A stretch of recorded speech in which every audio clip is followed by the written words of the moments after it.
नमस्कार मित्रांनो, law in Marathi चॅनलवर आपलं स्वागत आहे. मित्रांनो, मराठा आरक्षणासंबंधी राज्य सरकारने सूचना काढल्या आहेत किंवा अध्यादेशाचा मसुदा जाहीर केलेला आहे.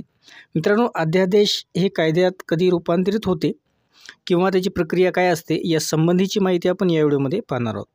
तत्पूर्वी तुम्ही आमच्या चॅनलवर नवीन असाल तर चॅनलला सबस्क्राईब करा, बेल आयकॉन प्रेस करा, जेणेकरून आमचे नवीन व्हिडिओ तुमच्यापर्यंत लवकरात लवकर पोहोचतील. चला तर मित्रांनो, थोड्या वेळ न करता व्हिडिओला आपण सुरुवात करूया. मित्रांनो, अध्यादेश म्हणजे काय आणि अध्यादेश कोण काढू शकतं? तर मित्रांनो, भारतीय राज्यघटनेनुसार कायदा बनवण्याचा अधिकार संसद अंगाना आहे, म्हणजेच संसद आणि विधानसभा.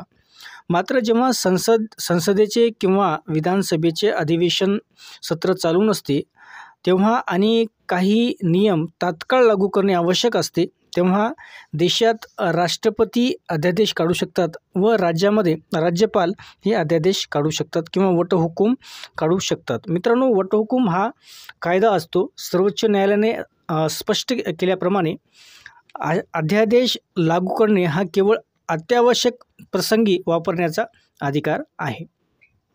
मित्रांनो, अध्यादेश काढल्याच्या नंतर सत्र चालू झाल्याच्या नंतर काय होते? तर मित्रांनो, विधानसभेचे किंवा संसदेचे अधिवेशन सुरू झाल्यावर अध्यादेश लागू केल्यानंतर भरणाऱ्या पहिल्या अधिवेशनात 6 आठवड्याच्या आत, सत्राच्या पहिल्या दिवशीपासून ते 6 आठवड्याच्या आत अध्यादेश संसद किंवा विधानसभेत मांडणे किंवा ठेवणे हे बंधनकारक असते.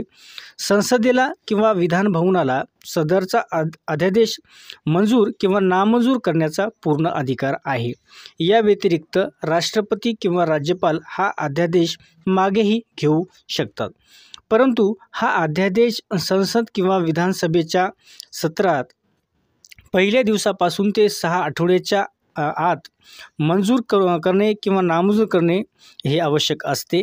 आणि जर ते मंजूर किंवा नामंजूर होऊ शकला नाही किंवा मांडलाच नाही तर तो अवैध ठरतो. मित्रांनो, अध्यादेश विधानसभा किंवा संसदेमध्ये सादर झाल्याच्या नंतर त्या अध्यादेशाला पूरक असा ज्या कायद्यामध्ये बदल करणे प्राप्त आहे किंवा जो कायदा बनवणे आवश्यक आहे ते कायदे किंवा बदल विधानसभा किंवा संसदेपुढे विधेयकांच्या स्वरूपात मांडले जाते किंवा ती विधेयकं विधानसभा किंवा संसदेपुढे चर्चेसाठी ठेवले जाते आणि त्याच्यावर मतदानही होते. त्यानंतर त्यावर चर्चा होते व मतदान होते. विधेयक मंजूर झाल्याच्या नंतर त्यावर राष्ट्रपती किंवा राज्यामध्ये राज्यपालांची स्वाक्षरी होते, कायद्यामध्ये रूपांतरित होते. तर मित्रांनो, आमचा व्हिडिओ तुम्हाला कसा वाटला ते आम्हाला कॉमेंट बॉक्समध्ये आम्हाला नक्की सांगा. व्हिडिओला लाईक करा, चॅनलला सबस्क्राईब करा, शेअर करा. धन्यवाद.